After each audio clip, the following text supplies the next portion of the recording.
review this Harbor Freight Tools air nibbler by demonstrating on a piece of aluminum, which is pretty thick. It's about 16 gauge, or a little bit, might even be thicker than that, I'm not sure.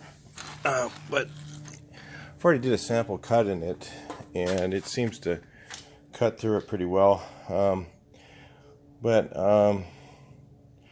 You know, I noticed that it doesn't like to turn a really sharp corner like this very well, and I don't know if you're, I just don't know if that's the tool or what you're, you know, but I'm just doing this for a demo because maybe you're buying one of these expecting that it's going to cut a corner like this sharp really easily, and it comes out kind of jagged, but there's an easy way to fix it, and I'm going to show you that real quick.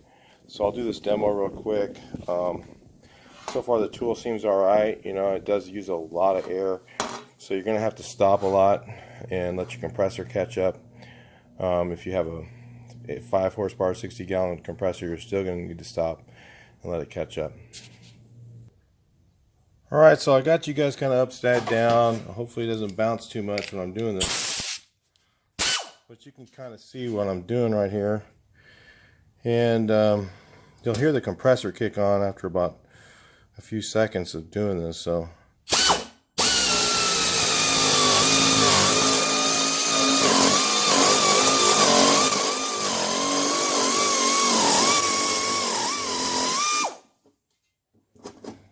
you see how horrible that is.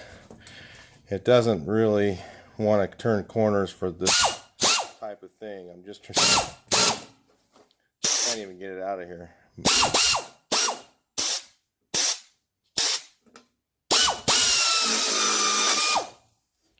Okay, so that kind of demonstrates it. As soon as you get a hold of a, I guess it likes to go right better than it goes left, because it wasn't going left at all. But once you get past that certain radius, like you see this edge here wants to cut okay, going that much radius. But as soon as you try and go sharper than that, it really starts to booger up. So there's a, you know, there's a kind of a maximum radius it'll cut before it, you know, it starts to get jaggedy. So, you know, up to here it's pretty clean, and then you look here, it's really bad.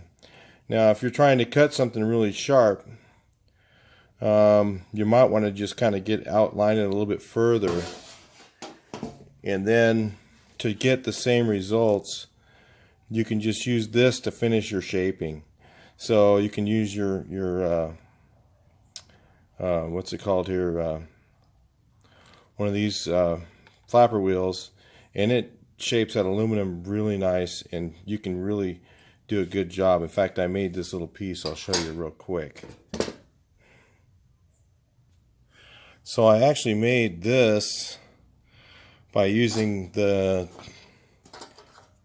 nibbler, cutting this out really roughly way outside of it, and then I just really quickly took the flapper wheel and just finished it up and made a nice looking round piece. So, you know, it is a great tool to have. So, but I'm just showing you guys that if you're trying to do too much with it, you know, if you're thinking it's going to just cut like super sharp corners, stuff like that, it's really not, the tool is not really designed for that. But for cutting these, even a radius like that, you know, what else are you going to use? And that looks pretty good. It's a little tiny bit jaggedy, but like I said, you could just take this flapper wheel and just kiss it a few times and it'll be really nice and smooth. So this is aluminum, of course. Steel, maybe I can do a demo on something in steel. I have a piece of steel laying here. Let's just take a look. Here's something I was using my bead roller to do, and so I'm just going to cut off this piece with it. I'll do kind of a straight cut or something just to check it out. Let's see.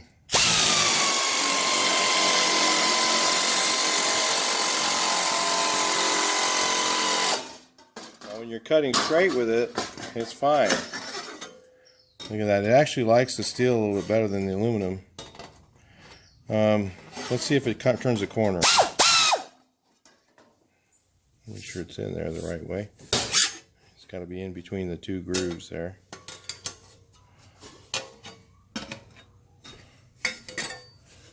It's hard to start when you stopped. Okay, so let's take a look here.